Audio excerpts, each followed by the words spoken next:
옛날, 아주 먼 옛날에 호랑이가 담배를 피우고 까치가 말을 하던 그 시절, 깊고 깊은 산골짜기에 바람조차 쉬어간다는 작은 마을이 하나 자리 잡고 있었습니다. 첩첩산중으로 둘러싸인 이 마을은 해가 짧아 일찍 어둠이 찾아왔고, 밤이면 부엉이 우는 소리가 처량하게 울려 퍼지는 그런 곳이었습니다. 마을 어귀에는 수백 년 된 느티나무가 떡하니 버티고 서서 마을의 흉과 복을 모두 지켜보고 있었는데, 그 나무 아래 정자에는 동네 노인들이 모여 앉아 곰방대를 두드리며 세상 돌아가는 이야기를 나누곤 했습니다. 가을 거지가 다 끝나고 찬바람이 문풍지를 덜컹거리게 만드는 늦가을 무렵, 마을 사람들은 다가올 긴 겨울을 나기 위해 분주하게 움직이느라 허리 한 번 제대로 펴지 못하고 있었습니다. 이 산골 마을에서 가장 으리으리하고 떵떵거리는 집을 꼽으라면 단연코 최 부자 댁이었습니다. 마을 한가운데 자리 잡은 최 부자네 집은 99칸이나 되는 기와집이었는데, 그 솟을 대문이 어찌나 높은지 지나가는 사람들은 고개를 한참이나 젖혀야만 그 끝을 볼 수 있을 정도였습니다. 검게 윤이 나는 기와지붕은 마치 용의 비늘처럼 촘촘하게 덮여 있었고, 담장은 어른 키 2배가 넘을 만큼 높게 쌓아 올려져 있어 안에서 무슨 일이 일어나는지 밖에서는 도무지 알 수가 없었습니다. 곳간에는 곱살 가마니가 천장까지 그득하게 쌓여 있었고, 뒷마당에는 항아리들이 줄지어 서 있었지만, 그 집 대문은 좀처럼 활짝 열리는 법이 없어 마을 사람들은 그 앞을 지날 때마다 괜스레 발소리를 죽이곤 했습니다. 이 집의 주인인 최 부자는 고을에서 소문난 구두쇠이자 심술차른 욕심쟁이로 악명이 높았습니다.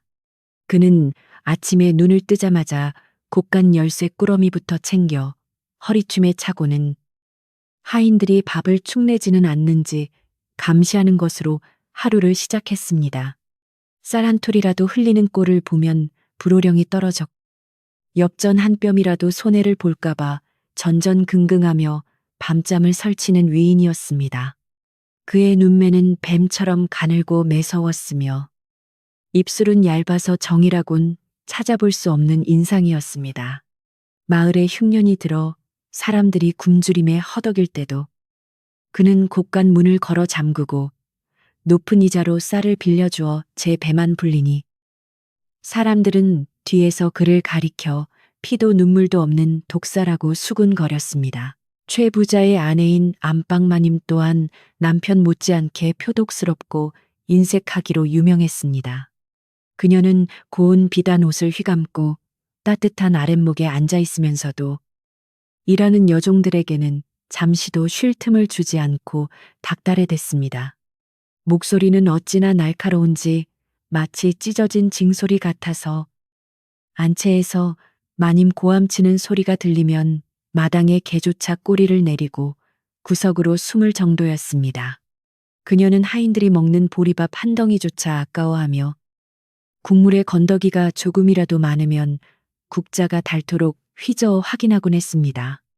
부부가 쌍으로 인심이 고약하니 그 집에서 일하는 사람들의 고생은 이루 말할 수가 없었습니다. 그 으리으리한 기와집 부엌에는 분이라고 불리는 어린 여종이 살고 있었습니다. 분이는 어려서 부모를 잃고 최 부자 댁에 팔려온 아이였는데, 타고나길 심성이 곱고 착해서 힘든 일을 하면서도 늘 남을 먼저 생각할 줄 알았습니다.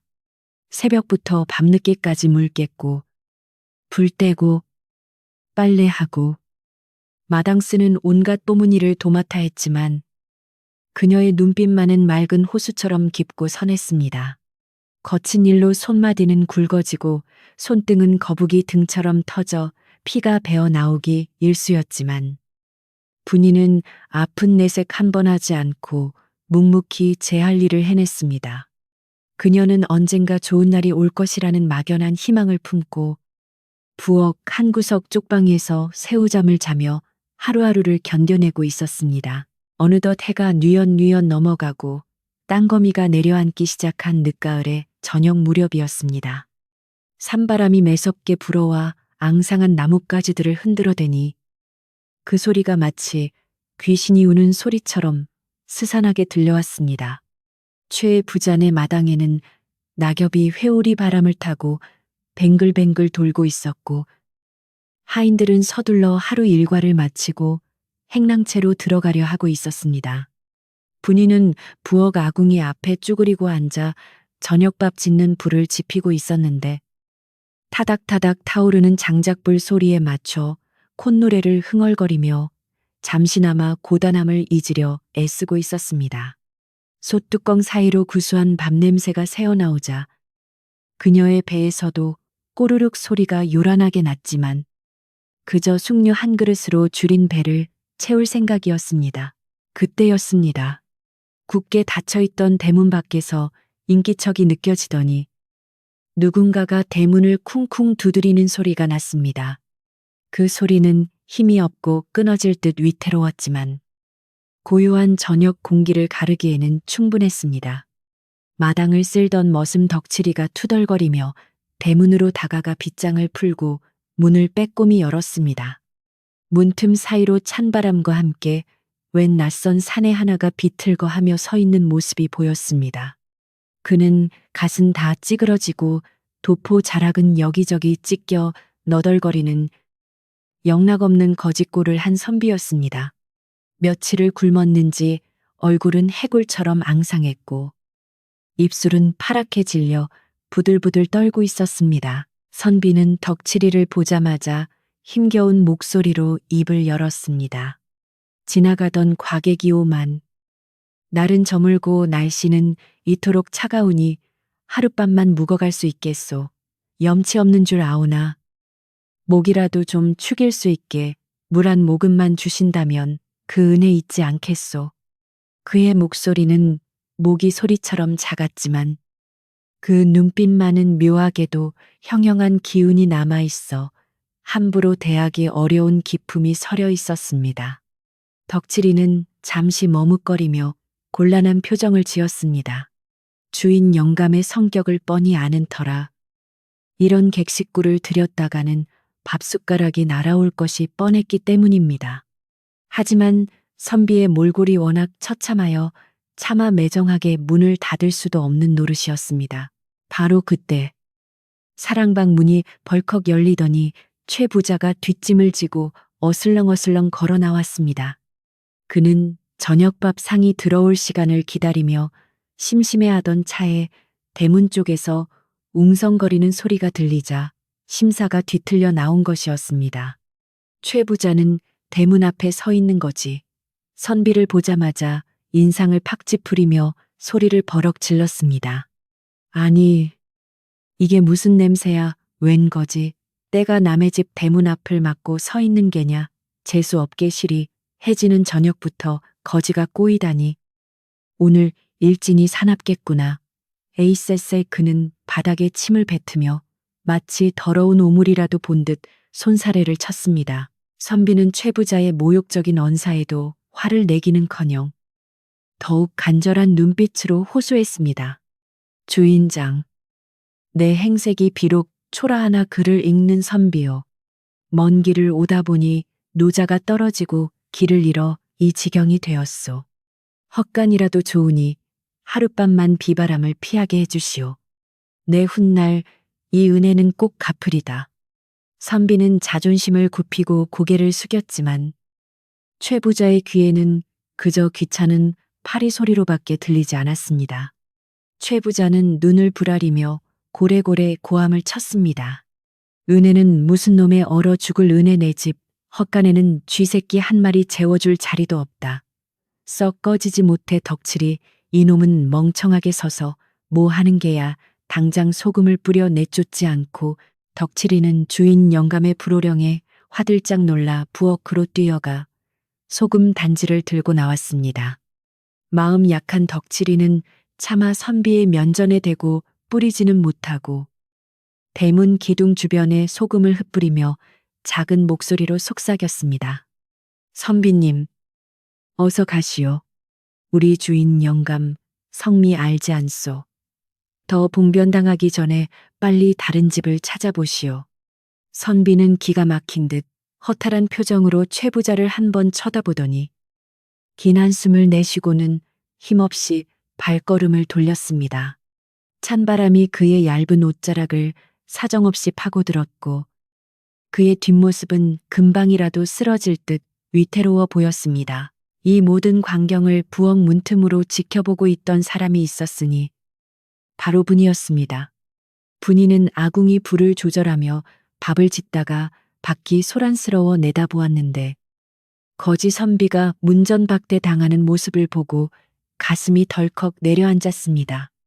그녀는 어릴 적 헤어진 아버지가 생각나기도 했고 추운 겨울날 길바닥에서 떨고 있을 오라버니가 떠오르기도 하여 눈시울이 붉어졌습니다. 저리도 추운 날 빈속으로 쫓겨나면 오늘 밤을 넘기기 힘들 텐데 사람 목숨이 달린 일인데 어찌 저리 매정하실까. 분이는 발을 동동 구르며 안타까워했습니다. 주인마님의 호통이 무서웠지만 죽어가는 사람을 외면하는 것은 도리가 아니라는 생각이 그녀의 마음속에서 불꽃처럼 일어났습니다. 최 부자는 거지가 사라지자 콧방귀를 뀌며 다시 사랑방으로 들어갔고 덕칠이도 대문을 굳게 걸어 잠그고 행랑채로 들어갔습니다. 마당에는 다시 정적만이 감돌았고 차가운 달빛만이 텅 빈 마당을 비추고 있었습니다. 분이는 조심스럽게 부엌 뒷문을 열고 밖을 살폈습니다. 다행히 아무도 보는 사람이 없었습니다. 그녀는 치마폭에 따뜻한 찐감자 2알과 주먹밥 한 덩이를 몰래 감싸 쥐고는 소리 없이 뒤뜰 담장 쪽으로 달려갔습니다. 담장 너머로는 마을 밖으로 이어지는 좁은 오솔길이 있었는데 선비가 비틀거리며 그 길을 걸어가고 있을 것이 분명했습니다. 선비님, 선비님. 분이는 담장 너머로 작게 소리쳐 불렀습니다. 바람 소리에 묻혀 들리지 않을까 걱정했지만 다행히 멀리서 힘겹게 걸음을 옮기던 선비가 그 소리를 듣고 멈칫했습니다. 선비가 천천히 고개를 돌려 담장 쪽을 바라보자 분이는 손짓을 하며 불렀습니다. 이쪽이에요.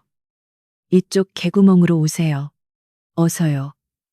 선비는 환청을 들은 것인가 싶어 눈을 비볐지만 달빛 아래 담장 위로 고개를 내민 애뜬 소녀의 얼굴이 분명하게 보였습니다. 그는 지푸라기라도 잡는 심정으로 다시 발걸음을 돌려 담장 밑으로 다가왔습니다. 분이는 담장 아래 뚫려 있는 작은 개구멍을 가리키며 말했습니다. 대문으로는 들어오실 수 없으니 이리로 들어오세요. 부엌 뒷방은 군부를 떼서 따뜻해요.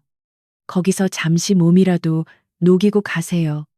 선비는 망설였습니다. 아가, 내가 들어가면 네가 곤란해지지 않겠느냐. 저토록 사나운 주인 밑에서 네가 매를 맞을까 두렵구나. 선비의 걱정 어린 말에 분이는 고개를 세차게 저었습니다. 주인 어른과 마님은 지금 저녁 드실 준비를 하시느라 사랑채와 안채에 계셔요. 부엌 뒤쪽은 잘 안 오시니 괜찮아요. 어서 들어오세요. 이러다 얼어 죽겠어요. 선비는 분이의 간곡한 청을 거절할 수 없었습니다. 아니, 사실은 너무나 춥고 배가 고파 염치불구하고 그 따뜻한 손길을 잡고 싶었습니다. 선비는 엎드려서 힘겹게 개구멍을 통과해 최 부자네 뒤뜰로 들어왔습니다. 분이는 얼른 선비를 부축하여 부엌 뒷문으로 안내했습니다. 부엌 안으로 들어서자 아궁이에서 뿜어져 나오는 훈훈한 열기가 얼어붙은 선비의 몸을 감쌌습니다. 선비는 마치 봄날의 햇살을 만난 듯 긴장이 풀리면서 다리에 힘이 풀려 그 자리에 주저앉고 말았습니다. 분이는 재빨리 지프로 짠 멍석을 깔아 선비를 앉히고 아궁이 불을 더 지폈습니다. 잠시만 기다리세요. 따뜻한 숭늉이라도 먼저 드릴게요. 분이는 표주박에 김이 모락모락 나는 숭늉을 가득 담아 선비에게 건넸습니다. 선비는 떨리는 손으로 표주박을 받아들고 허겁지겁 마셨습니다. 구수한 숭늉이 식도를 타고 넘어가며 뱃속을 따뜻하게 데워주자 선비의 창백했던 얼굴에 조금씩 혈색이 돌기 시작했습니다. 그는 빈 표주박을 내려놓으며 분이를 올려다 보았습니다. 부엌 아궁이 불빛에 비친 분이의 얼굴은 그을음이 묻어 꼬질꼬질했지만 선비의 눈에는 그 어떤 귀부인보다도 아름답고 고귀해 보였습니다. 분이는 부엌 찬장을 뒤적거렸습니다. 주인상에 올리고 남은 것이나 하인들이 먹을 밥 중에서 선비에게 줄 만한 것을 찾기 위해서였습니다. 다행히 밥솥 구석에 눌어붙은 누룽지와 멸치볶음 조금, 그리고 아까 챙겨둔 찐 감자가 있었습니다. 그녀는 작은 소반에 정성스럽게 음식을 담았습니다. 비록 화려한 반찬은 없었지만 굶주린 사람에게는 임금님 수라상 부럽지 않은 성찬이었습니다.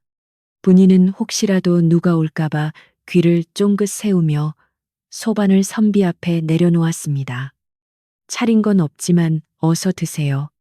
주인 어른 아시면 큰일 나니까 소리내지 말고 드셔야 해요.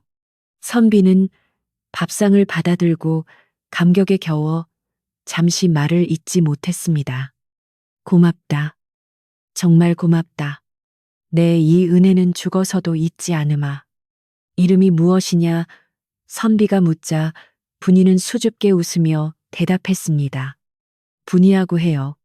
그냥 부엌대기 종년입니다. 은혜랄 게 뭐 있나요? 사람 살리는 게 먼저지요. 선비는 끄덕이며 숟가락을 들었습니다. 며칠 만에 먹어보는 따뜻한 밥알이 입안에서 춤을 추는 듯 했습니다. 그는 눈물을 삼키며 밥을 먹었고 분이는 그 모습을 안쓰럽게 지켜보며 물을 더 끓였습니다. 부엌 밖에서는 바람 소리가 더욱 거세지고 있었습니다. 문풍지가 윙윙거리고 나뭇가지들이 서로 부딪히며 비명을 질러댔지만 부엌 안은 아궁이의 온기와 사람의 온정이 어우러져 세상 그 어느 곳보다 따뜻했습니다. 하지만 이 평화는 폭풍전야와도 같았습니다. 안채에서 마님의 날카로운 목소리가 들려오기 시작했기 때문입니다. 아니, 밥상이 들어올 때가 지났는데 왜 이리 잠잠해 보니? 이년은 밥을 짓다 말고 어디 가서 농땡이를 피우는 게야. 마님의 짜증 섞인 고함과 함께 마루를 쿵쿵 울리는 발소리가 점점 부엌 쪽으로 다가오고 있었습니다. 분이는 화들짝 놀라며 선비에게 속삭였습니다. 선비님, 마님께서 오고 계셔요. 얼른 저 쌀독 뒤로 숨으세요. 들키면 큰일 나요.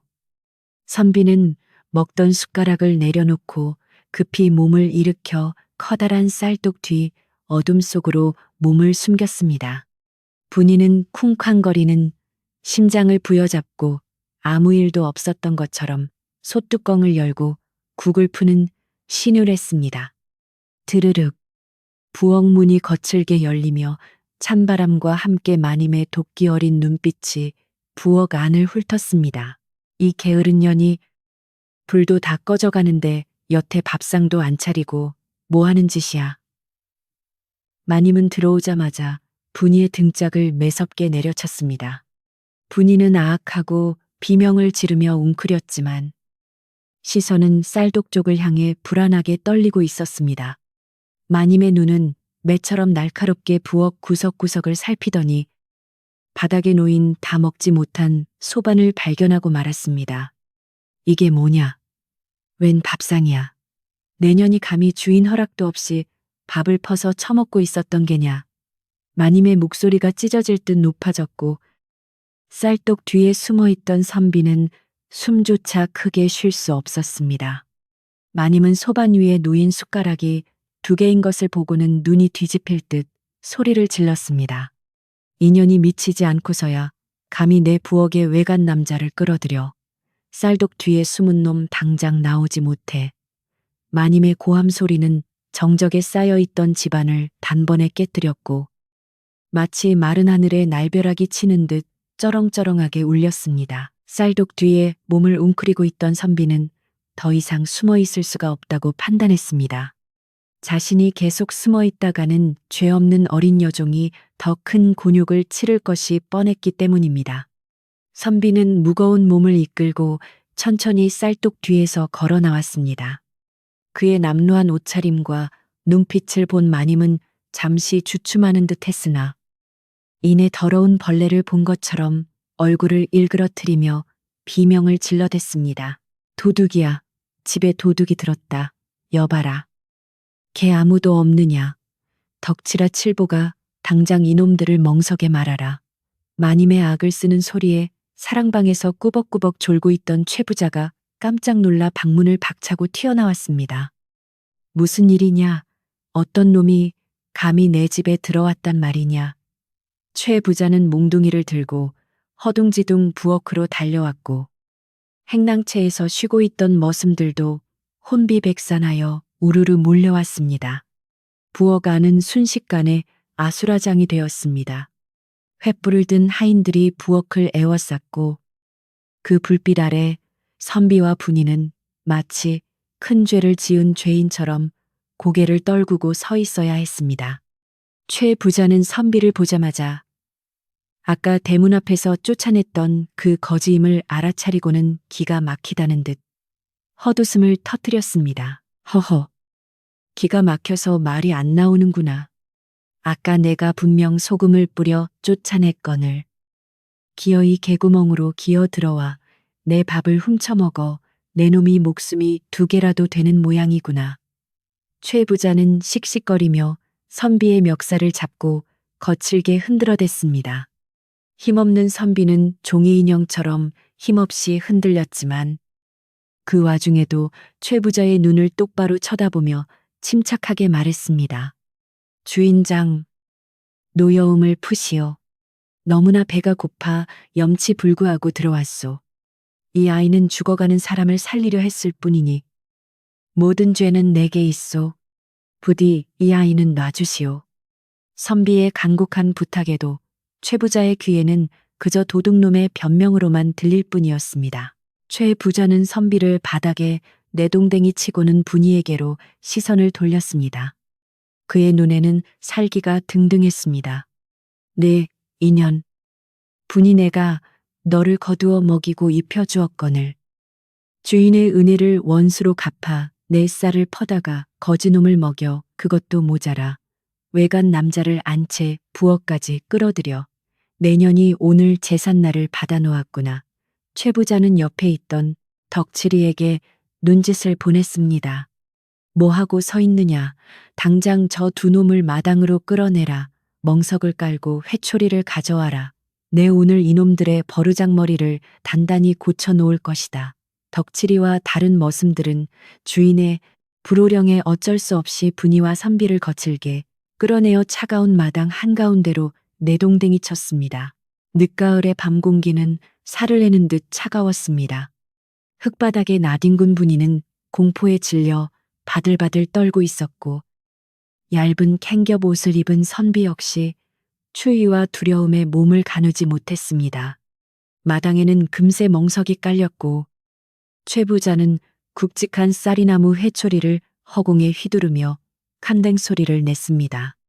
내 집 쌀 한 톨이 얼마나 귀한 줄 모르고 함부로 퍼다줘. 거지놈 배 채워줄 쌀이 있으면 내다 팔아서 돈이라도 만들지.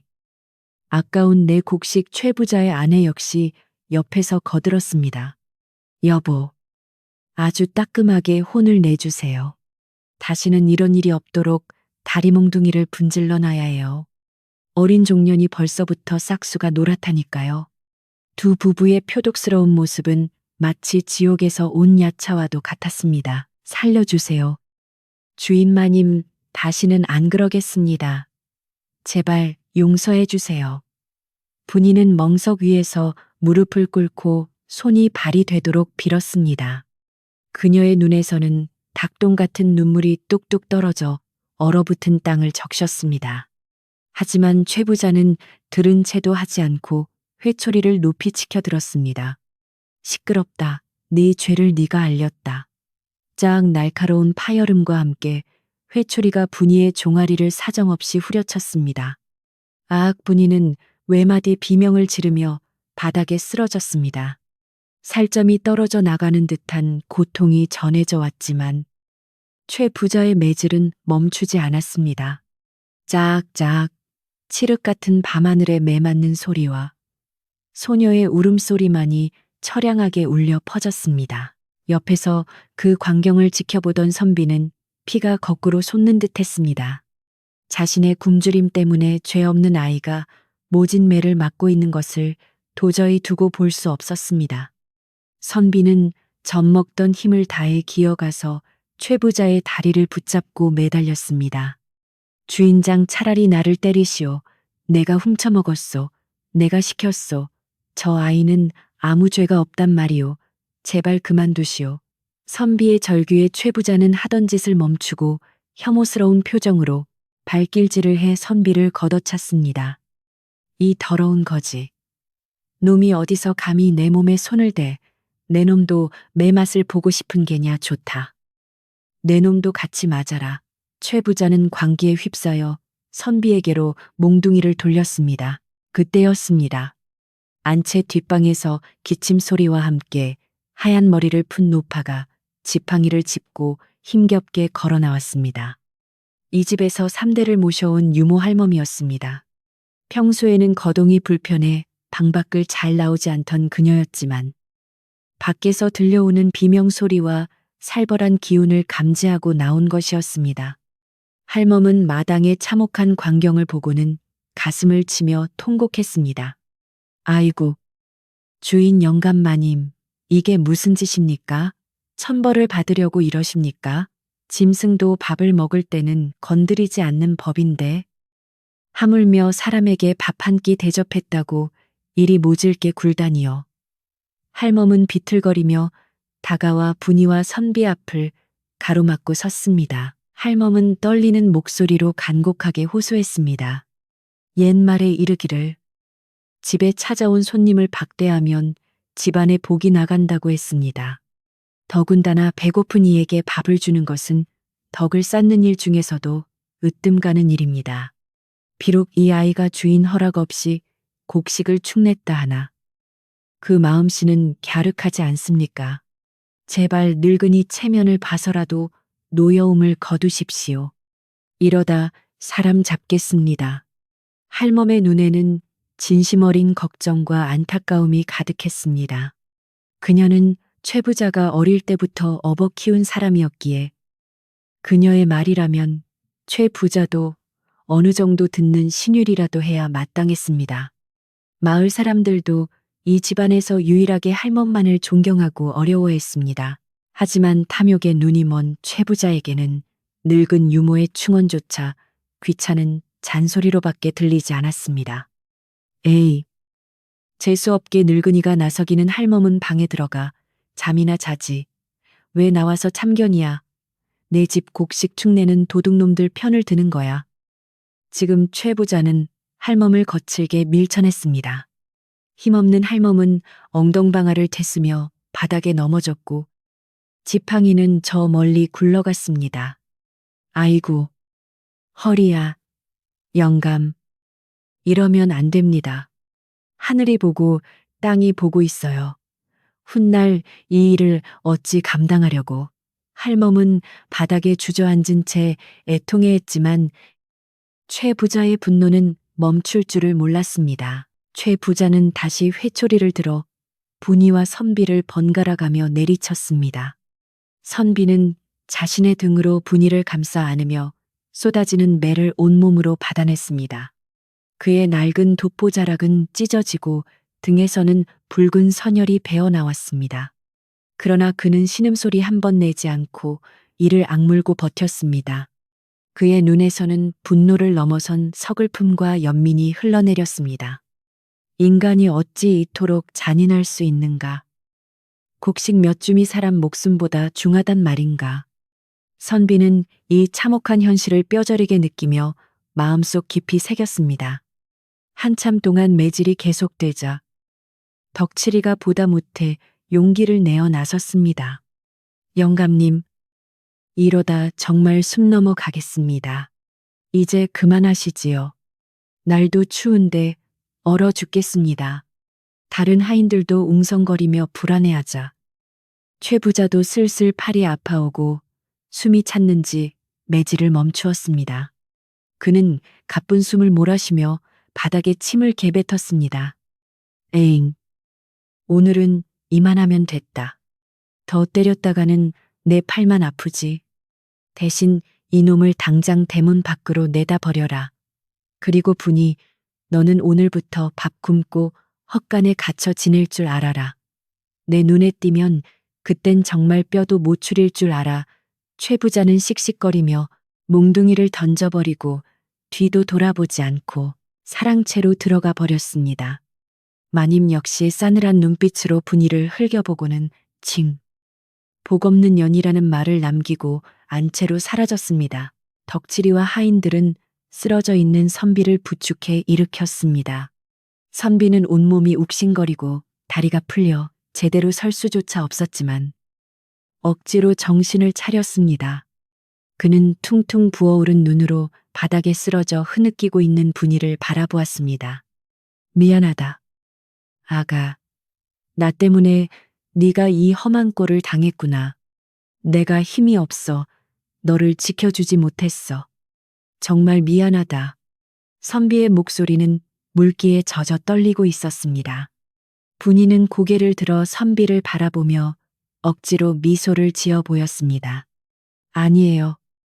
선비님, 저는 괜찮아요. 어서 가세요. 더 계시다가는 정말 큰일 나요. 부디 몸 조심하세요. 그녀는 자신의 아픔보다 떠나는 선비의 안위를 더 걱정했습니다. 덕칠이는 선비를 부축해 대문 밖으로 이끌었습니다. 선비 양반, 정말 미안하오.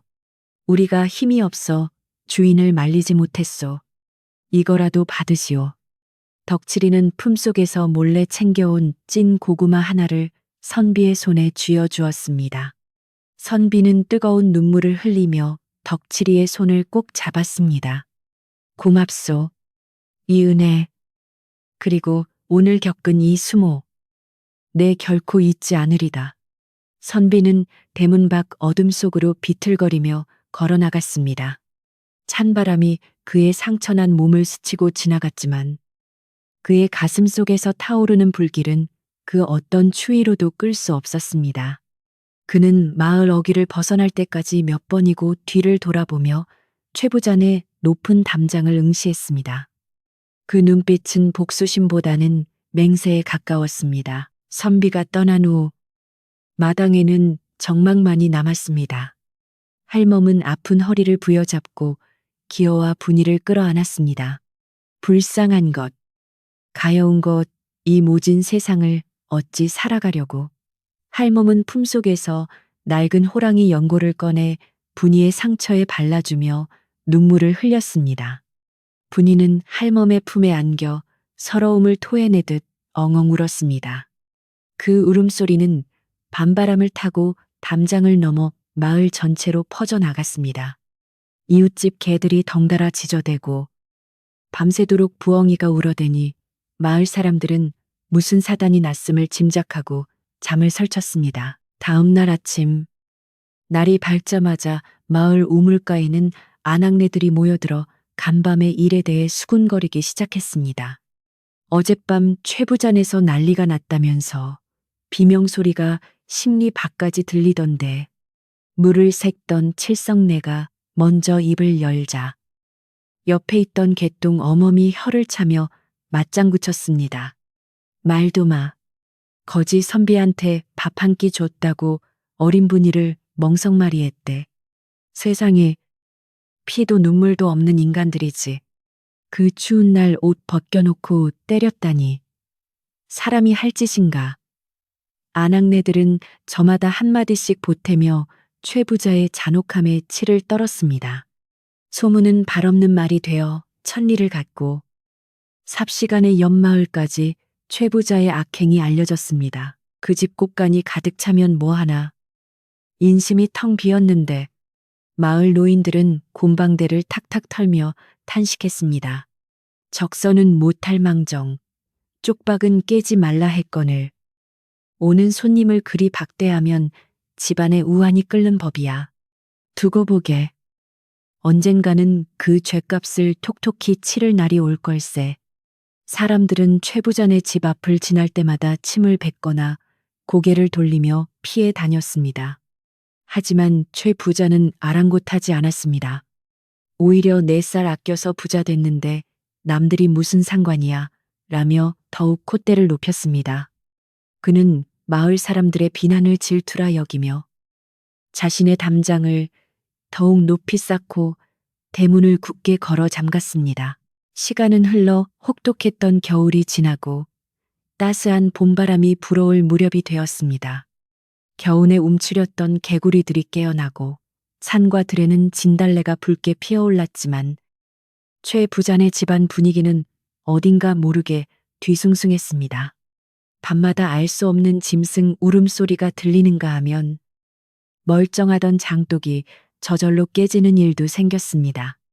하인들 사이에서는 귀신을 보았다는 소문까지 돌았고 최 부자 역시 밤마다 가위에 눌려 식은땀을 흘리며 깨어나곤 했습니다. 하지만 이것은 그저 시작에 불과했습니다. 더 크고 놀라운 일이 기다리고 있다는 것을 그때는 아무도 알지 못했습니다. 어느 날 장터에서 돌아온 덕칠이가 헐레벌떡 뛰어들어와 숨 넘어가는 소리로 외쳤습니다. 마님 영감마님 대사건입니다. 글쎄 나라에서 높은 분이 행차하신답니다. 그것도 그냥 높은 분이 아니라 대궐에 계신 황후 마마께서 이쪽으로 오신다는 소문이 파다합니다. 마당에서 닭모이를 주던 분이도 마루에서 낮잠을 자던 최 부자도 깜짝 놀라 귀를 의심했습니다. 뭐라 황후 마마가 이 첩첩산중 시골 구석의 최 부자는 벌떡 일어나며 눈을 동그랗게 떴습니다. 그의 머릿속에는 순식간에 얄팍한 계산기가 돌아가기 시작했습니다. 이것이야말로 다시 한번 가세를 일으키고 떵떵거릴 수 있는 하늘이 준 기회라고 생각한 것입니다. 겨울이 가고 봄이 왔다고는 하나 최 부자 댁의 봄은 여느 집의 봄과는 사뭇 달랐습니다. 마을의 다른 집들은 겨우내 얼었던 땅이 풀리며 파릇파릇한 새싹이 돋아나고 담장 너머로 웃음꽃이 피어났지만 유독 최 부자네 기와집 위로는 검은 먹구름이 드리운 듯 음산한 기운이 감돌았습니다. 이상하게도 그의 봄에는 최 부자네 곳간에서 쥐떼가 들끓어 쌀가마니를 갉아먹는 일이 빈번했고 멀쩡하던 외양간의 소들이 이유 없이 시름시름 앓거나 뒷발질을 해대며 난동을 부리기도 했습니다. 밤이면 지붕 위에서 부엉이가 밤새도록 울어대어 잠을 설치게 하더니 급기야는 마당 한가운데에 심어놓은 100년 묵은 향나무 가지가 바람 한 점 없는 날에 뚝 하고 부러지는 변고까지 일어났습니다. 이런 불길한 징조들이 잇따르자 집안 하인들은 수군거리기 시작했습니다. 이게 다 지난 겨울에 그 선비님을 그리 모질게 내쫓아서 생긴 일이야. 하늘이 노하신 게 틀림없어. 행랑어 머미 부엌에서 나무를 다듬으며 조심스레 입을 열면 옆에 있던 마당쇠가 고개를 주걱거렸습니다. 그렇고 말고 사람한테 그것도 배고픈 사람한테 그리 야박하게 굴면 안 되는 법인데 게다가 분이년을 그리 잡았으니 원한이 서려도 단단히 서렸지.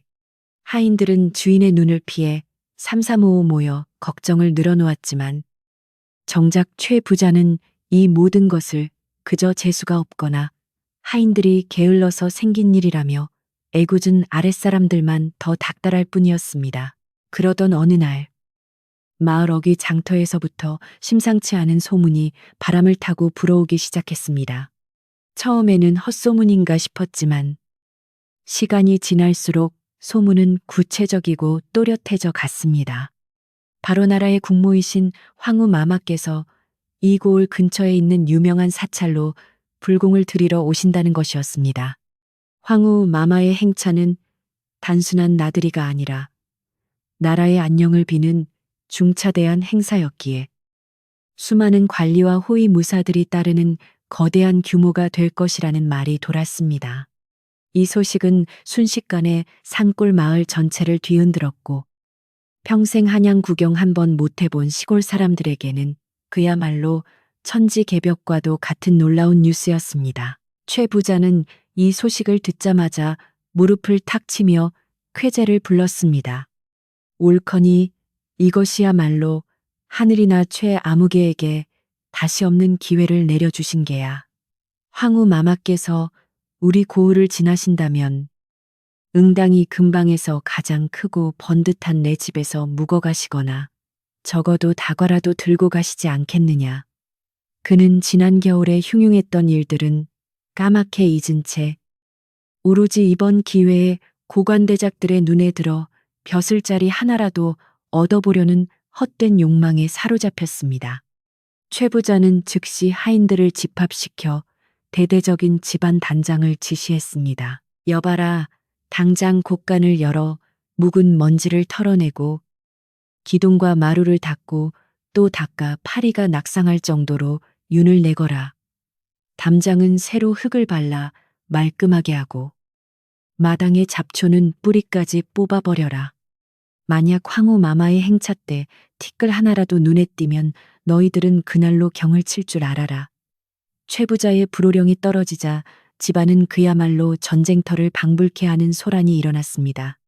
하인들은 이른 새벽부터 횃불을 밝히고 밤늦도록 쓸고 닦느라 등골이 휘어질 지경이었고 특히 부엌길과 허드렛 일을 도맡아 하는 분이에게는 잠시도 쉴 틈이 주어지지 않았습니다.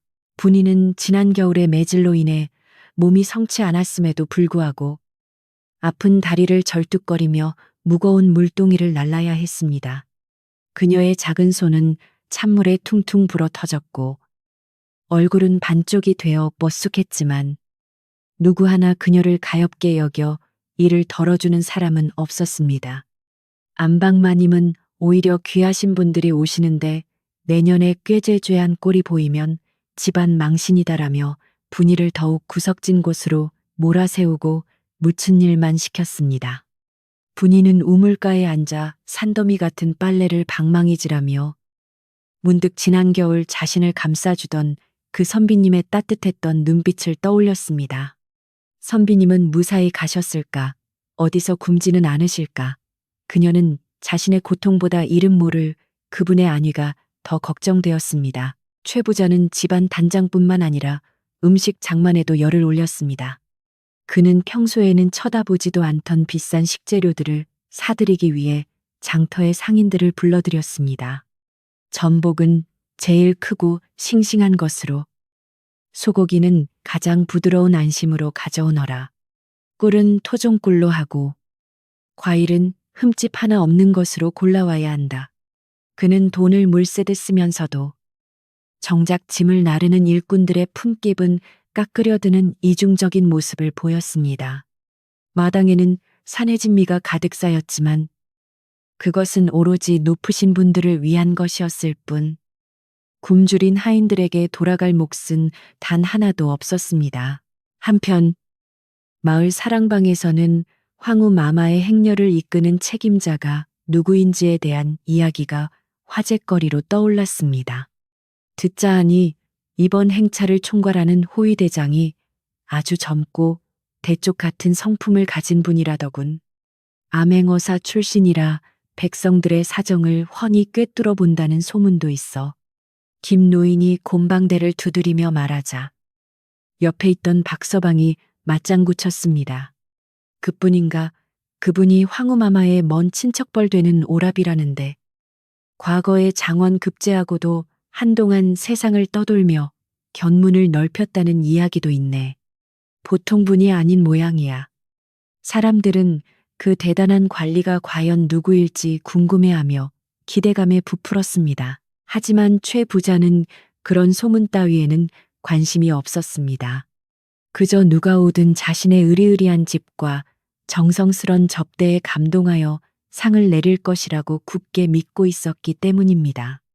그는 비단 옷감을 끊어다가 자신의 새 옷을 짓게 하고 안방마님에게도 화려한 장신구를 사다 안겼습니다. 임자, 우리가 이번에 잘만 보이면 이 시골 구석 면장 따위와는 비교도 안 되는 높은 자리를 얻을 수도 있어. 그러니 당신도 얼굴에 분칠 좀 곱게 하고 웃는 연습 좀 해도. 최 부자는 거울 앞에서 갓을 고쳤으며 헛기침을 해댔고, 마님은 거울을 보며 입꼬리를 억지로 올리는 우스꽝스러운 모습을 연출했습니다. 시간이 흘러 행차 날이 가까워질수록 최 부자의 횡포는 극에 달했습니다. 그는 하인들의 옷차림이 남루하다는 이유로 행차 당일에는 모두 새하얀 무명옷으로 갈아입으라고 명령했습니다. 하지만 옷감 살도는 주지 않고 알아서 구해서 지어 입으라고 하니 하인들은 밤새 헌옷을 뜯어 기워 입거나 이웃에게 빌리느라 난리 법석을 떨어야 했습니다. 분이는 입을 옷이 없어 고민하다가 돌아가신 어머니가 남겨주신 낡은 저고리를 꺼내 정성스레 빨아 다듬었습니다. 비록 색이 바래고 낡았지만 풀을 먹여 다림질하니 단정해 보였습니다. 그녀는 행여나 주인마님의 눈에 거슬릴까봐 부엌 아궁이 뒤에 숨어 옷을 갈아입어야 했습니다. 드디어 황후마마의 행차가 마을 입구에 도착하기로 한 날이 밝았습니다. 아침부터 마을 전체가 들썩거렸습니다. 길가에는 황토가 뿌려졌고 집집마다 청사초롱을 내걸어 환영의 뜻을 표했습니다. 최 부자네 집 대문은 활짝 열려 있었고 마당에는 붉은 융단이 깔려 있었으며 담장 너머로는 고소한 음식 냄새가 진동을 했습니다. 최 부자는 아침 일찍부터 목욕제게하고 제일 좋은 비단 옷을 차려입은 채 대문 앞에서 목을 길게 빼고 행렬이 나타나기만을 기다렸습니다. 그의 옆에는 화려하게 치장한 마님이, 그 뒤로는 하인들이 일렬로 서서 긴장된 표정으로 대기하고 있었습니다. 마을 어귀에서 북소리와 나팔 소리가 웅장하게 울려 퍼지기 시작했습니다. 둥둥둥 빵 소리가 점점 가까워지자 땅이 미세하게 울리기 솟했습니다. 멀리서 오색 찬란한 깃발이 펄럭이는 것이 보였고 번쩍이는 갑옷을 입은 병사들의 행렬이 위풍당당하게 모습을 드러냈습니다. 그 행렬의 길이는 끝이 보이지 않을 정도로 길었고 그 위용은 실로 대단하여 보는 사람들을 압도했습니다. 마을 사람들은 길가에 엎드려 고개를 숙였고 아이들은 신기한 듯 눈을 동그랗게 뜨고 구경했습니다. 최 부자의 심장은 쿵쾅거렸고 손바닥에는 땀이 흥건하게 배어 나왔습니다. 드디어 내 인생에도 볕들 날이 오는구나. 선두에 선 기마대가 최 부자네 집 쪽으로 방향을 틀었습니다. 최 부자는 너무나 감격하여 다리가 후들거릴 지경이었습니다. 그는 속으로 쾌재를 부르며 생각했습니다. 역시 이 고을에서 묵어갈 만한 곳은 우리 집밖에 없지. 내 예상이 딱 맞아 떨어졌어. 화려한 가마와 수많은 수행원들이 점점 가까워졌고 그 중심에는 백마를 탄 늠름한 장수가 행렬을 지휘하고 있었습니다. 그 장수는 투구를 쓰고 있어 얼굴이 잘 보이지 않았지만 그 기세가 호랑이와 같아서 감히 범접할 수 없는 아우라를 뿜어내고 있었습니다. 최 부자는 넙죽 절을 올릴 태세를 갖추며 앞으로 나섰습니다. 어서 오십시오. 누추한 곳이나마 이 고을에서 제일 가는 저희 집에서 편히 쉬어 가시지요. 그는 최대한 아부 섞인 목소리로 외쳤습니다. 백마를 탄 장수가 최 부자 앞까지 다가와서 말의 고삐를 당겨 멈춰 섰습니다. 말은 거친 숨을 내쉬며 앞발을 들어 올렸다가 쿵 하고 내려놓았습니다. 장수는 말 위에서 최 부자를 내려다보며 아무 말 없이 잠시 그를 응시했습니다. 투구 아래로 보이는 그 눈빛. 어딘가 낯설지 않으면서도 서늘한 그 눈빛에 최 부자는 순간 등골이 오싹해짐을 느꼈습니다. 그때였습니다. 장수가 천천히 손을 들어 투구를 벗었습니다. 드러난 얼굴은 훤칠하고 잘생긴 호남형이었으나 한쪽 뺨에는 희미한 흉터가 남아 있었습니다.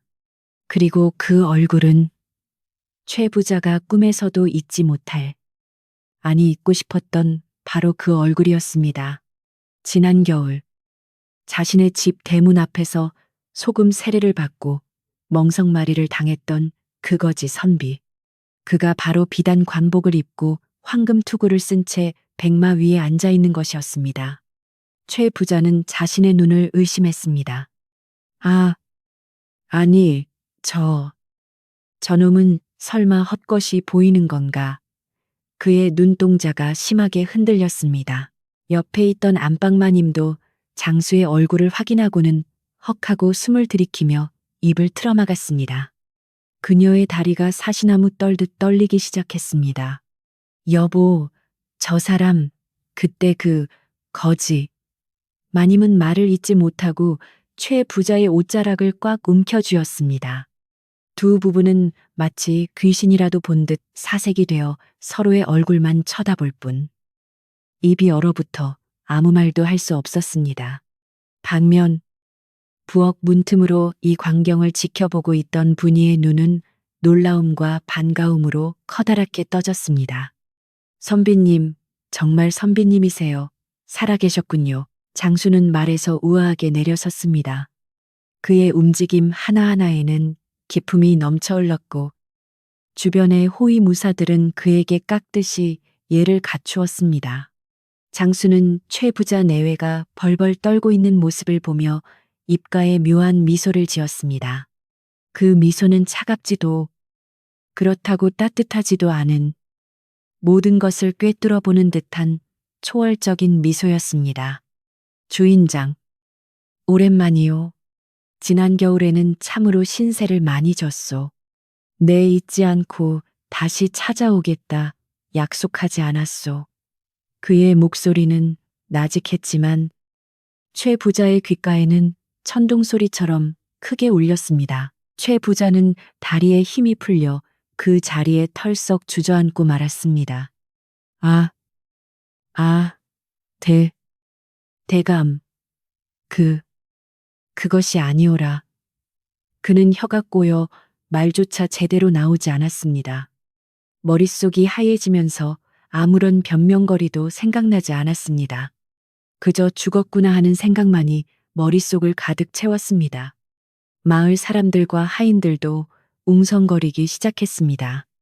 저분이 그때 그거지 선비라고 세상에 이런 일이, 최 부자, 이제 큰일 났네. 호랑이 굴에 제 발로 들어간 꼴이여. 수군거림은 점점 커져 파도처럼 밀려왔습니다. 장수는 주저앉은 최 부자를 지나쳐 마당 안으로 성큼성큼 걸어 들어갔습니다. 최 부자는 기어서라도 도망치고 싶었지만 몸이 말을 듣지 않았습니다. 그는 엉금엉금 기어서 마루 밑이나 장독대 뒤로 숨고 싶은 심정이었습니다. 마님은 이미 혼절 직전의 상태로 옆에 쓰러져 있었습니다. 장수는 위풍당당하게 마당 한가운데 서서 주위를 둘러보았습니다. 그가 찾고 있는 것은 으리으리한 기와집도 산의 진미가 차려진 상도 아니었습니다.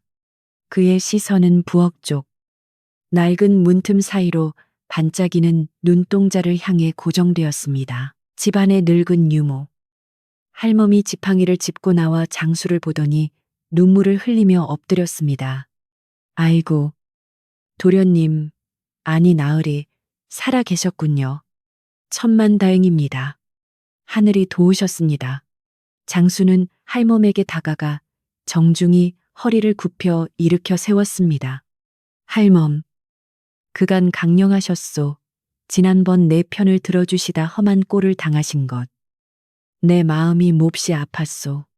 장수의 따뜻한 말 한마디에 할멈은 엉엉 소리내어 울었습니다. 그 모습을 본 최 부자는 이제 정말 끝장이라는 생각에 눈앞이 캄캄해졌습니다. 행렬의 뒤를 이어 황후 마마의 가마가 마당으로 들어오기 시작했습니다. 화려한 가마가 내려지고 고귀한 자태의 황후가 가마에서 내리는 순간 모든 사람이 땅에 머리를 조아렸습니다. 하지만 최 부자와 그의 아내는 감히 머리를 들 수도 그렇다고 계속 엎드려 있을 수도 없는 공포 속에 갇혀 있었습니다. 그들은 본능적으로 몸을 일으켜 허둥지둥 안 채로 도망치려 했습니다. 여보, 숨어야 해. 담벼락 뒤로 헛간으로 최 부자는 체면이고 뭐고 다 내팽개치고 쥐구멍을 찾아 헤매는 쥐새끼 꼴이 되어 앞마당 담벼락 뒤로 몸을 던졌습니다. 장수는 도망치는 최 부자 내외를 굳이 잡으려 하지 않았습니다. 그저 차가운 눈빛으로 그들의 뒷모습을 잠시 바라볼 뿐이었습니다. 그리고는 다시 부엌 쪽을 향해 부드러운 목소리로 외쳤습니다. 분이 거기 있느냐? 내 너를 보러 왔다. 어서 나오너라. 그 목소리는 지난 겨울 춥고 배고팠던 그 밤, 자신에게 따뜻한 밥 한 덩이를 내어주던 소녀를 부르는 다정한 오라비의 목소리였습니다. 부엌 문이 조심스럽게 열리고 분이가 떨리는 발걸음으로 마당으로 나왔습니다. 분이 받을 꽃처럼 떨며 부엌 문지방을 넘어 마당으로 나섰습니다. 수많은 병사들의 창검이 번쩍이고 화려한 깃발이 펄럭이는 그 위압적인 풍경 속에서 낡고 기워 입은 저고리를 걸친 분이의 모습은 너무나 초라해 보였습니다. 그녀는 고개를 들 엄두조차 내지 못한 채 자신의 해진 꽃신코만 바라보며 종종 걸음으로 장수 앞으로 다가갔습니다.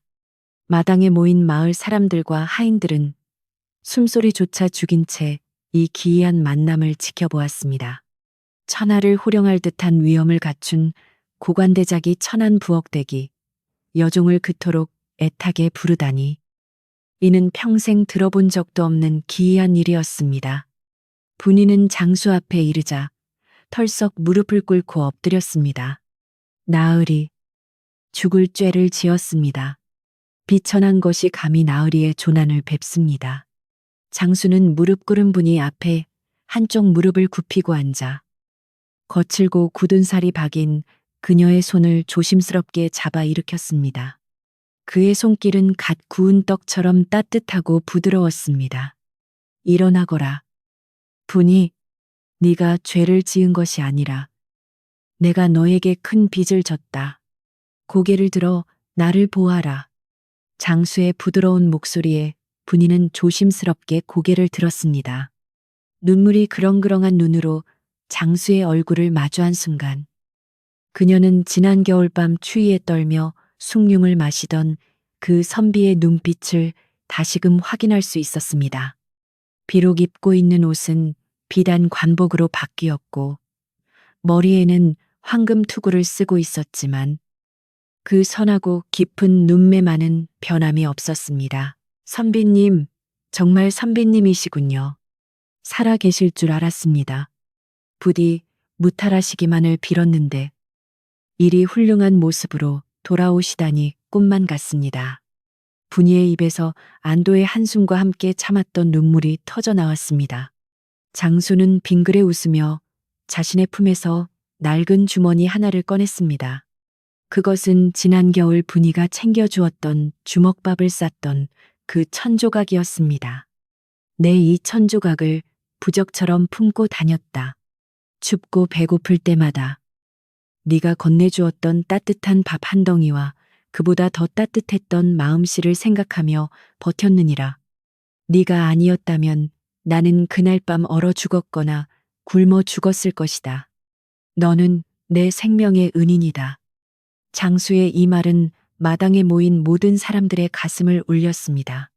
마을 사람들은 웅성거리며 고개를 끄덕였습니다. 세상에, 그때 그 거지가 정말 귀한 분이었어. 분이 그 착한 것이 결국 복을 받는구만. 하지만 이 감동적인 장면을 담벼락 뒤 좁은 틈새에 숨어서 지켜봐야만 하는 사람들이 있었으니 바로 최 부자 내외였습니다. 그들은 쥐새끼처럼 몸을 웅크리고 숨을 죽인 채 담장 너머로 들려오는 대화 소리에 귀를 기울이고 있었습니다. 최 부자는 얼굴이 사색이 되어 식은땀을 줄줄 흘리고 있었고 마님은 공포에 질려 입술을 깨물며 오들오들 떨고 있었습니다. 여보, 들었어. 생명의 은인이래. 그럼 우리는 생명을 위협한 원수가 되는 거잖아. 마님이 기어들어가는 목소리로 속삭였습니다. 최 부자는 떨리는 손으로 입에 검지 손가락을 대며 쉿 조용히 해들키면 우리 목이 달아나라며 아내를 타박했습니다. 그들은 백가죽이 등에 붙을 정도로 잔뜩 움츠린 채 제발 저 장수가 자신들을 기억하지 못하기만을, 아니 기억하더라도 제발 그냥 지나쳐 가기만을 간절히 빌고 또 빌었습니다. 하지만 담장 너머에서 들려오는 장수의 다음 말은 그들의 헛된 희망을 산산이 조각내 버렸습니다. 장수는 분이의 손등에 남은 흉터를 어루만지며 표정이 굳어졌습니다. 이 상처는 그때 그 매질 때문에 생긴 것이냐? 분이는 황급히 손을 뒤로 감추며 고개를 저었지만 장수의 눈에는 이미 분노의 불길이 일렁이고 있었습니다. 그는 자리에서 일어나 마당을 쩌렁쩌렁 울리는 목소리로 외쳤습니다. 이 집 주인장은 어디에 있느냐? 귀한 손님이 오셨는데 코빼기도 비치지 않고 어디로 숨었느냐? 그 호통 소리가 어찌나 큰지. 담벼락 뒤에 숨어 있던 최 부자는 깜짝 놀라 딸꾹질을 시작했습니다. 힉, 힉, 그는 입을 틀어막으려 애썼지만 공포심 때문에 터져나오는 딸꾹질은 멈출 줄을 몰랐습니다. 그때 가마에 타고 있던 황후 마마께서 시녀의 부축을 받으며 천천히 내려오셨습니다. 온화하면서도 위험 있는 자태에 모든 사람들이 다시 한번 땅에 엎드렸습니다. 황후는 장수에게 다가와 물으셨습니다. 오라버니, 이 아이가 바로 그 아이입니까? 오라버니의 목숨을 구했다던 장수는 정중히 고개를 숙이며 대답했습니다. 예, 마마, 바로 이 아이입니다. 이 아이가 없었다면 저는 마마의 부름을 받고 한양으로 올라가지 못했을 것입니다. 허나 이 아이를 거두어 준 대가로 이 집 주인에게 모진 매를 맞고 쫓겨났었습니다. 황후는 안타까운 눈빛으로 분이를 바라보며 다가가 손을 잡으셨습니다. 가여운 것, 고생이 많았겠구나. 네 착한 심성이 하늘을 감동시키고 나를 감동시켰도다. 네가 베푼 것은 밥 한 덩이가 아니라 나라의 인재를 구하고 나의 혈육을 구한 큰 공로이니라. 황후의 칭찬에 분이는 몸둘 바를 몰라하며 눈물만 흘렸습니다. 황후는 주위를 둘러보며 차가운 어조로 말씀하셨습니다. 헌데 사람의 탈을 쓰고 어찌 은혜를 원수로 갚는단 말이냐. 곡식 몇 톨이 아까워 사람을 매질하고 내쫓은 그 인심이 참으로 고약하구나. 내 오늘 그 죄를 물어야겠으나 오늘은 경사스러운 날이니 피를 보지는 않겠다. 허나 그 죄값은 반드시 치러야 할 것이다. 황후의 말씀이 떨어지자 호위무사들은 창으로 담벼락 쪽을 겨누며 소리쳤습니다. 주인장 황후 마마께서 납시었는데 나와서 예를 갖추지 않고 뭐 하는 게냐. 당장 나오지 않으면 끌어내겠다. 최 부자와 마님은 더 이상 숨어 있을 수가 없었습니다. 끌려나가는 것보다는 제 발로 기어나가는 것이 그나마 덜 험한 꼴을 당할 것 같았기 때문입니다. 최 부자는 힉 딸꾹질을 하며 마님은 다리가 풀려 기어다시피 하며 담벼락 뒤에서 나왔습니다. 그들의 비단 옷은 먼지 투성이가 되었고 얼굴은 눈물과 콧물로 범벅이 되어 가관이 아니었습니다. 마당으로 나온 두 사람은 황후와 장수 앞에 납작 엎드려 머리를 놓으며 빌기 시작했습니다. 죽을 죄를 지었습니다. 마마 장군님, 저희가 눈이 멀어 사람을 알아보지 못했습니다. 한 번만 살려주십시오. 제발 목숨만은 살려주십시오. 최 부자는 어찌나 머리를 세게 투섰는지 이마에서 피가 흘러내렸지만 아픔을 느낄 겨를도 없었습니다. 마님 역시 아이고, 제가 미쳤었나 봅니다. 다시는 안 그러겠습니다. 라며 통곡을 했습니다. 평소 떵떵거리며 하인들을 쥐잡듯이 잡던 그 위세는 온데간데 없고 목숨을 구걸하는 비굴한 모습만이 남았습니다. 장수는 그들을 싸늘하게 내려다보며 말했습니다. 너희들의 그 더러운 욕심과 아집이 결국 화를 불렀구나. 내 그때 분명히 말하지 않았더냐. 은혜는 갚고 원수도 갚겠노라고. 너희는 밥 한 끼의 자비를 베풀지 않아 천하의 웃음거리가 될 것이다. 장수는 손을 들어 마당에 차려진 산의 진미를 가리켰습니다. 이 음식들은 누구를 위해 차린 것이냐? 최 부자가 떨리는 목소리로 대답했습니다. 황후 마마와 장군님을 위해. 소인이 정성껏 마련한. 장수는 코웃음을 쳤습니다. 우리는 백성의 고열을 짜내어 만든 이런 호화로운 음식을 먹을 생각이 없다. 장수는 마을 사람들과 하인들을 향해 큰 소리로 외쳤습니다. 여봐라, 오늘 이 잔치상은 이 집 주인이 아니라 그동안 고생한 이 집의 하인들과 마을 사람들을 위한 것이다. 모두 이리로 와서 배불리 먹고 마셔라. 이것이 황후 마마의 뜻이다. 그 말에 마을 사람들과 하인들은 처음에는 어리둥절하여 서로 눈치만 보았으나 황후께서 인자하게 고개를 끄덕이시자 환호성을 지르며 몰려들었습니다. 평생 구경도 못 해본 전복이며 소고기, 꿀떡들이 즐비한 상 앞에 사람들이 둘러앉았습니다. 자, 어서들 드시게. 이게 다 무슨 복이란. 마을 노인들은 덩실덩실 춤을 추었고 아이들은 고기를 집어 입에 넣느라 볼이 미어질 지경이었습니다. 하인들 역시 평소에는 냄새도 못 맡아보던 음식들을 주인 눈치 안 보고 마음껏 먹을 수 있게 되었습니다. 분이는 황후 마마의 옆자리에, 즉 상석에 앉게 되었고 장수가 직접 고기를 잘라 그녀의 밥그릇 위에 올려주었습니다. 많이 먹거라. 그동안 못 먹은 것, 서러웠던 것 다 잊고 배불리 먹거라. 분이는 눈물 젖은 밥을 먹으며 생애 최고의 식사를 했습니다. 반면 최 부자와 마님은 마당 한 구석 멍석 위에 무릎 꿇린 채 자신들이 큰 돈을 들여 차린 음식을 남들이 맛있게 먹는 꼴을 지켜봐야만 했습니다. 배에서는 꼬르륵 소리가 요동을 쳤고 맛있는 냄새가 코를 찔렀지만 그들에게 주어진 것은 물 한 모금도 없었습니다. 지나가던 개가 뼈다귀를 물고 그들 앞에서 꼬리를 흔들자 최 부자는 속이 뒤집히는 것 같았습니다. 아이고, 내 돈, 내 소고기 저게 얼마짜린데 상놈들이 다 처먹네. 그는 속으로 피눈물을 흘렸지만 감히 입 밖으로 낼 수는 없었습니다. 마을 사람들은 일부러 최 부자 들으라는 듯 큰 소리로 떠들었습니다. 이야, 최 부자가 평생 안 하던 좋은 일을 다 하네. 이렇게 맛있는 걸 우리한테 대접하다니 말이야. 그러게, 사람이 죽을 때가 되면 변한다더니 최 부자도 개과천선했나 보네.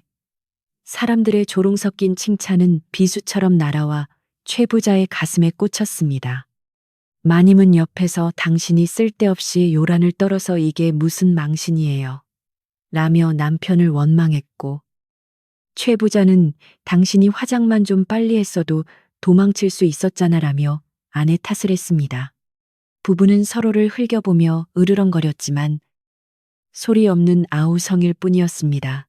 해가 저물고 마당에는 횃불이 환하게 밝혀졌습니다. 잔치는 무르익어갔고 사람들의 웃음소리는 끊이지 않았습니다. 황후는 분이를 불러 조용히 말씀하셨습니다. 분이, 너는 이제 더 이상 천한 신분이 아니다. 내 너를 면천시켜 줄 것이니 앞으로는 당당하게 양인으로 살아가거라. 그리고 내가 너에게 집 한 채와 밭을 하사할 것이니 다시는 남의 집살이를 하며 눈물 흘리지 않아도 될 것이다. 이것은 분이에게 있어서 천지개벽과도 같은 소식이었습니다. 노비 문서가 불태워지고 자유의 몸이 된다니 분이는 꿈인지 생시인지 꼬집어 보고 싶었습니다.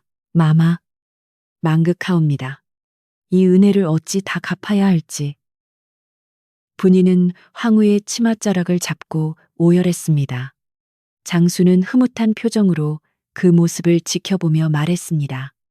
네가 베푼 작은 친절이 돌고 돌아 너에게 큰 복으로 돌아온 것이다. 이것이 세상의 이치 아니겠느냐. 최 부자는 그 말을 듣고 고개를 푹 숙였습니다.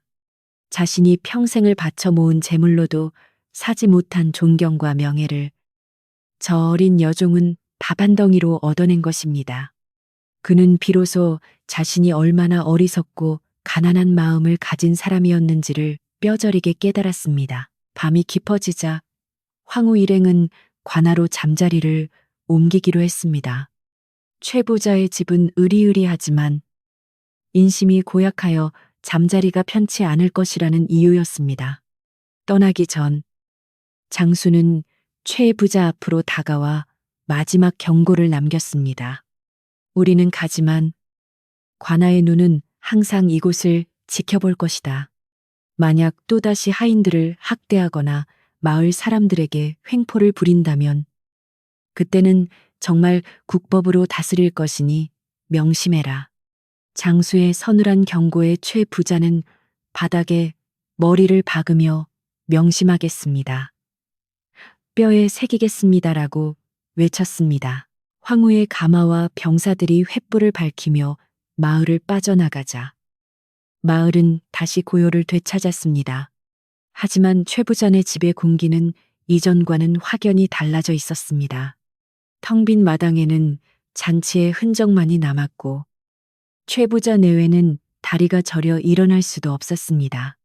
하인들은 주인 눈치를 보지 않고 남은 음식을 싸들고 행랑채로 돌아갔고 분이는 더 이상 부엌 쪽방이 아닌 당당히 짐을 챙겨나갈 준비를 했습니다. 최 부자는 멍하니 밤하늘을 올려다보았습니다. 하늘에는 별이 총총히 박혀 있었지만 그의 마음속 곳간은 텅 비어버린 듯 공허했습니다. 그날 밤 최 부자 내외는 안방으로 들어가지 못하고 마루 끝에 앉아 한숨만 쉬었습니다. 배는 고프고 몸은 쑤시는데 잠은 오지 않았습니다. 여보, 우리가 너무 심하게 살았나 보. 최 부자가 힘없는 목소리로 말하자 마님도 훌쩍이며 대답했습니다. 그러게 말이에요. 밥 한 그릇 주는 게 뭐 그리 어렵다고. 그 어린 것을 때리고 쫓아냈으니 뒤늦은 후회였지만 그들의 마음에 작은 변화의 씨앗이 심어진 밤이었습니다. 담벼락 뒤에 숨어 벌벌 떨던 그 수치스러운 기억은 평생 그들의 뇌리에서 지워지지 않을 흉터이자 동시에 새로운 삶을 살게 할 약이 될 것이었습니다. 분이는 짐을 꾸리며 낡은 저고리를 어루만졌습니다. 어머니가 물려주신 이 옷을 입고 겪었던 숱한 고생들이 주마등처럼 스쳐 지나갔습니다. 하지만 이제 그 고생 끝에 낙이 왔음을 실감했습니다. 창문 밖으로 보이는 달빛이 오늘따라 유난히 밝고 따뜻하게 느껴졌습니다. 마을의 개 짖는 소리도 바람 소리도 더 이상 슬프게 들리지 않았습니다. 내일 날이 밝으면 그녀는 새로운 인생을 향해 첫 발을 내디딜 것입니다. 그리고 그 길은 혼자가 아닐 것입니다. 마을 사람들의 축복과 장수님의 든든한 후원이 함께할 테니까요. 황후 마마의 행렬이 떠나간 뒤 최 부자 댁 마당에는 다시금 아침 햇살이 비추기 시작했습니다. 하지만 그날의 아침은 예전과는 사뭇 다른 공기를 품고 있었습니다. 밤새도록 타오르던 횃불이 꺼지고 화려했던 잔치의 흔적이 남아있는 마당에는 기이할 정도로 깊은 정적만이 감돌았습니다. 평소 같았으면 이른 새벽부터 마당 쓸어라, 물 길어와라 하며 고래고래 소리를 질렀을 최 부자의 목소리가 들리지 않았기 때문입니다. 사랑방 문은 굳게 닫혀 있었고 안채에서도 기척이 없으니 마치 주인 없는 빈집처럼 고요하기만 했습니다. 하인들은 주인 눈치를 보지 않고 삼삼오오 모여 간밤에 있었던 꿈 같은 일들을 속삭이며 입가에 번지는 미소를 감추지 못했습니다. 그들의 눈에는 더 이상 주인에 대한 막연한 두려움 대신 알 수 없는 희망과 활기가 서려 있었습니다. 사랑방 안에서 최 부자는 이불을 머리끝까지 뒤집어 쓴 채 끙끙 앓고 있었습니다. 몸살이 난 것도 아니요, 어디가 부러진 것도 아니었지만 그는 마음의 병을 단단히 얻은 모양이었습니다. 눈을 감으면 호랑이처럼 무서운 장수의 눈빛이 떠오르고 눈을 뜨면 담벼락 뒤에 숨어 벌벌 떨던 자신의 비굴한 모습이 천장 무늬처럼 아른거려 도무지 고개를 들 수가 없었습니다. 옆에 누운 마님 역시 한숨을 땅이 꺼져라 쉬며 뒤척이고 있었습니다. 여보, 이제 우리는 마을 사람들 얼굴을 어찌 보고 산다머제 그 망신을 당했으니 동네 개들도 우리를 보고 짖지 않겠소. 마님의 푸념의 최부자는 이불 속에서 웅얼거렸습니다. 에이, 다 당신 탓이야. 당신이 평소에 덕을 좀 쌓았으면 이런 일도 없었을 거 아니냐고. 서로를 탓하는 목소리에도 힘이 빠져 있어. 싸움조차 되지 않았습니다. 해가 중천에 뜰 무렵 관아에서 파견된 관리가 최 부자댁 대문을 두드렸습니다. 분이의 신분 해방을 알리는 문서를 전달하고 그녀가 거처할 새 집으로 안내하기 위해서였습니다. 최 부자는 관리가 왔다는 소리에 화들짝 놀라 버선발로 뛰어나갔습니다. 예전 같으면 거들떠보지도 않았을 하급 관리에게조차 허리를 굽신거리며 아이고, 오셨습니까? 어서 오십시오. 하고 알랑거리는 꼴이 참으로 가관이었습니다. 관리는 점잖게 문서를 내밀며 말했습니다. 황후 마마의 명이시니 즉시 분이를 양인으로 면천시키고 그에 합당한 대우를 갖추어 보내시오. 또한 마마께서 하사하신 집과 밭은 마을 건너편 양지 바른 곳에 마련되었소. 최 부자는 떨리는 손으로 문서에 도장을 찍으며 식은 땀을 흘렸습니다. 이제 분이는 자신의 종이 아니라 나라에서 인정한 귀한 몸이 된 것이었습니다. 그는 행여나 분이가 나가는 길에 해코지라도 당했다고 이를까봐 전전긍긍하며 하인들에게 소리쳤습니다. 여봐라 분이 아기씨. 아니, 분이 양반 나가는 길에 불편함이 없도록 짐을 잘 꾸려드려라. 혹시라도 섭섭한 게 없도록 쌀도 한 가마니. 아니, 두 가마니 실어보내고 갑작스러운 주인의 호의에 하인들은 눈을 동그랗게 떴지만 이내 킬킬거리며 곡식을 수레에 실었습니다. 그것은 진심 어린 배쿰이 아니라 후안이 두려워 바치는 뇌물과도 같은 것이었습니다. 분이는 정들었던 부엌 그리고 눈물로 지새웠던 쪽방을 둘러보았습니다. 낡은 솥단지와 그을린 아궁이, 찬바람이 들어오던 문틈 하나하나에 서린 기억들이 주마등처럼 스쳐 지나갔습니다. 힘들고 고단한 시간이었지만 그곳에서 만난 할멈의 따뜻한 품과 몰래 나누어 먹던 누룽지의 맛은 잊을 수 없는 추억이었습니다. 분이는 진보다리를 메고 할멈에게 큰 절을 올렸습니다. 할머니, 저 이제 가요. 그동안 키워주시고 지켜주셔서 정말 고맙습니다. 제가 나가서 자리 잡으면 꼭 할머니 모시러 올게요. 그때까지 아프지 말고 계셔야 해요. 할멈은 분이의 손을 잡고 놓지 못한 채 눈물을 쏟았습니다. 오냐, 오냐. 내 걱정은 말고 가서 잘 살거라. 네가 복을 받아 일이 귀하게 되니 죽어도 여한이 없다. 가서 좋은 낭군 만나고 따뜻한 밥 해 먹으며 떵떵거리고 살거라. 두 사람은 서로 부둥켜 안고 한참을 울었습니다. 행랑어멈과 덕칠이, 마당쇠 등 다른 하인들도 눈시울을 붉히며 분이의 앞날을 축복해 주었습니다. 분이가 대문을 나서는 순간 마을 사람들은 누가 먼저랄 것도 없이 박수를 치며 환호했습니다. 그것은 단순히 한 여종의 해방을 축하하는 것이 아니라 착한 마음씨가 승리한다는 것을 목격한 사람들의 벅찬 감동이었습니다. 분이가 새로 살게 된 집은 마을 어귀, 볕이 잘 드는 언덕 위에 자리 잡은 아담한 초가집이었습니다. 비록 기와집은 아니었지만 새로 이은 지붕은 황금빛으로 빛났고 마당에는 텃밭이 딸려 있어 소박한 꿈을 꾸기에 충분했습니다. 황후 마마께서 하사하신 비단과 엽전, 그리고 최 부자가 보낸 쌀가마니가 곳간에 채워지니 분이는 생전 처음으로 내 것이라는 풍요로움을 맛보게 되었습니다. 그녀는 방문을 활짝 열고 들어오는 맑은 바람을 맞으며 다짐했습니다.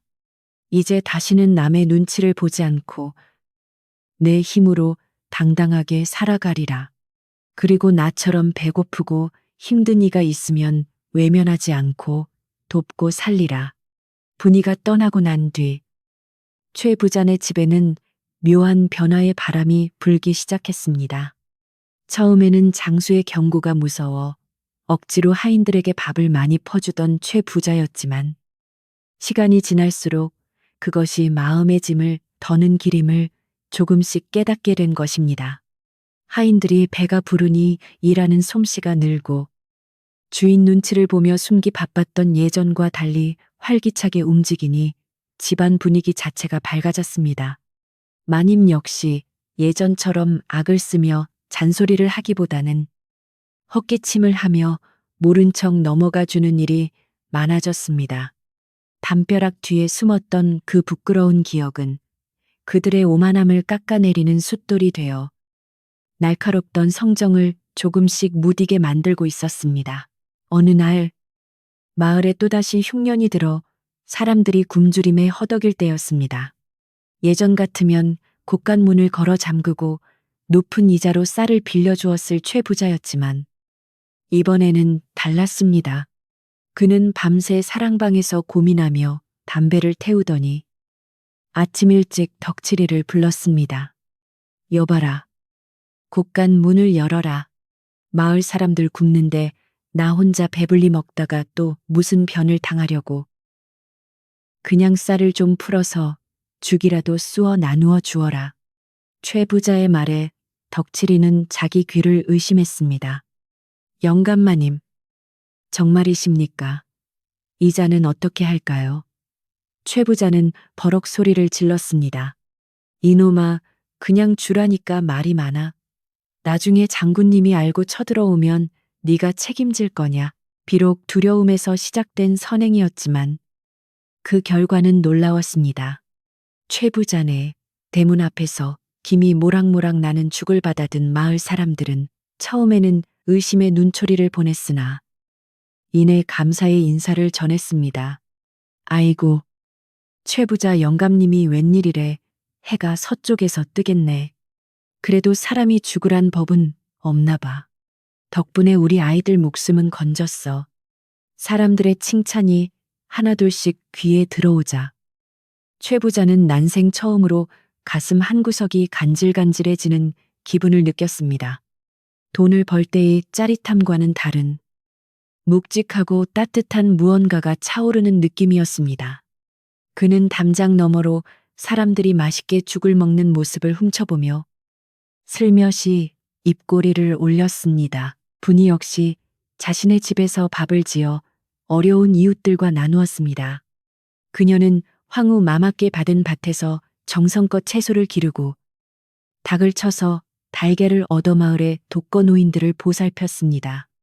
마을 사람들은 분이를 작은 마님이라 부르며 따랐고 그녀의 집은 언제나 웃음소리와 온기로 가득 찼습니다. 분이는 가끔 밤하늘을 올려다보며 어딘가에 있을 그 선비님, 아니 장수님의 안녕을 빌었습니다. 나으리 덕분에 제가 이리 사람답게 삽니다. 부디 나라를 지키시는 일에 어려움이 없으시고 만수무강하시옵소서. 그녀의 기도는 바람을 타고 멀리 한양 땅까지 전해지는 듯 했습니다. 계절은 돌고 돌아 다시 찬바람이 부는 늦가을이 되었습니다. 1년 전 거지 선비가 찾아왔던 바로 그 무렵이었습니다. 최 부자는 마루에 앉아 떨어지는 낙엽을 바라보며 예니를 회상했습니다. 그때 자신이 조금만 더 너그러웠더라면 그 모진 망신을 당하지 않았을 텐데 하는 후회가 밀려왔습니다. 그때 대문 밖에서 인기척이 들렸습니다. 행색이 남루한 노인 하나가 지팡이를 짚고 들어와 물 한 모금을 청하는 것이었습니다. 최 부자는 순간 움찔하며 옛 버릇처럼 인상을 찌푸리려 했지만 곧바로 자신의 뺨을 탁 치며 정신을 차렸습니다. 그리고는 직접 물을 떠서 노인에게 건넸습니다. 여기 시원한 물 한 잔 드시고 시장하시면 국밥이라도 한 그릇 하고 가시지요. 최 부자의 퉁명스럽지만 변한 태도의 노인은 고마워하며 물을 마셨습니다. 노인이 떠나고 난 뒤 최 부자는 안도의 한숨을 내쉬었습니다. 휴, 혹시 저 노인도 변장한 암행어사일지 누가 알아. 조심해야지. 조심해야지. 아직은 완전히 착한 사람이 되었다기보다는 겁먹은 부자에 가까웠지만 어쨌든 그의 변화는 마을의 평화를 가져다 주었습니다. 사람들은 이제 최 부자의 담벼락을 보며 침을 뱉는 대신 그래도 사람이 개과천선은 할 수 있는가 보네 하며 고개를 끄덕이게 되었습니다. 어느 눈 내리는 겨울밤. 분이는 따뜻한 아랫목에 앉아 바느질을 하고 있었습니다. 창호지 문 밖으로는 사그락사그락 눈 쌓이는 소리가 들려왔고 방 안에는 화롯불이 은은하게 타오르고 있었습니다. 그때 밖에서 계십니까 하는 낯익은 목소리가 들렸습니다. 분이가 문을 열어보니 놀랍게도 최 부자네 하인 덕칠이가 떡바구니를 들고 서 있었습니다. 아니, 덕칠아제가 이 밤에 웬일이세요? 분이가 반갑게 맞이하자 덕칠이는 쑥스러운 듯 머리를 긁적이며 바구니를 내밀었습니다. 주인 영감마님이 보내서 왔어. 오늘이 동짓날이라고 팥죽이랑 시루떡을 좀 했다나 봐. 옛날 생각나서 자네한테도 좀 갖다 주라고 하시네. 물론 본인이 시켰다고는 절대 말하지 말라고 으름장을 놓으셨지만 말이야. 덕칠이의 말에 분이는 빙글에 웃음이 터졌습니다. 그 인색하던 최 부자가 팥죽을 나누어 주다니. 정말 세상이 변해도 많이 변한 모양이었습니다. 분이는 떡바구니를 받아들며 따뜻한 유자차 한 잔을 덕칠이에게 대접했습니다. 영감님께 잘 먹겠다고. 그리고 건강하시라고 전해주세요. 덕칠이가 돌아간 후 분이는 김이 모락모락 나는 팥죽을 한 숟가락 떠먹었습니다. 달콤하고 고소한 맛이 입안 가득 퍼졌습니다.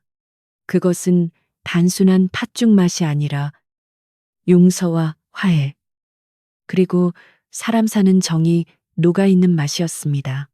분이는 문득 담벼락 뒤에 숨어 벌벌 떨던 최부자 내외의 모습을 떠올리며 피식 웃음이 나왔지만 이제는 그들을 미워하는 마음보다 측은지심이 더 크게 자리 잡았습니다. 사람은 누구나 실수를 하고 또 그것을 통해 배우는 법이니까요. 그날 밤 마을 전체는 평온한 잠에 빠져들었습니다. 최 부자의 높은 담장 안에서도 분이의 작은 초가집에서도 그리고 마을의 모든 집들에서 편안한 숨소리가 들려왔습니다. 바람은 더 이상 매섭지 않았고 지붕 위에 쌓인 눈은 포근한 이불처럼 마을을 덮어주었습니다. 마을 어귀 느티나무 아래에서는 옛 이야기를 전하는 바람 소리만이 맴돌았습니다. 배고픈 나그네를 박대하지 말라. 그가 훗날 귀인이 되어 돌아올지니 그리고 베푸는 마음은 돌고 돌아 결국 나에게로 돌아오느니라. 최 부자는 꿈속에서 더 이상 담벼락 뒤에 숨지 않았습니다. 대신 그는 대문을 활짝 열고 손님을 맞이하는 꿈을 꾸었습니다. 비록 꿈에서 깨어나면 여전히 엽전 한 뽐에 손을 벌벌 떨지도 모르지만 적어도 오늘 밤만큼은 마음 편히 다리 뻗고 잘 수 있었습니다. 분이 역시 꿈속에서 선비님과 함께 꽃길을 걷으며 환하게 웃고 있었습니다.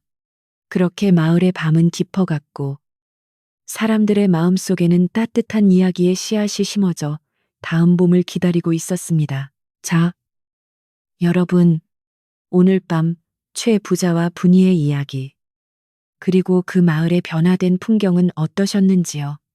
욕심쟁이도 겁을 먹으면 변하고 착한 사람은 결국 복을 받는다는 이 단순한 진리가 복잡한 세상을 살아가는 우리에게 작은 위로가 되었으면 좋겠습니다. 때로는 높게 쌓은 담벼락 뒤에 숨고 싶을 때도 있겠지만 문을 열고 마주할 용기가 있다면 언젠가는 따뜻한 팥죽 한 그릇의 온기를 나눌 수 있는 날이 오겠지요. 이제 밤이 깊었습니다. 창밖의 바람 소리도 자장가처럼 들리는 이 시간. 여러분의 마음속 곳간에도 따뜻한 평화가 가득 차기를 바랍니다.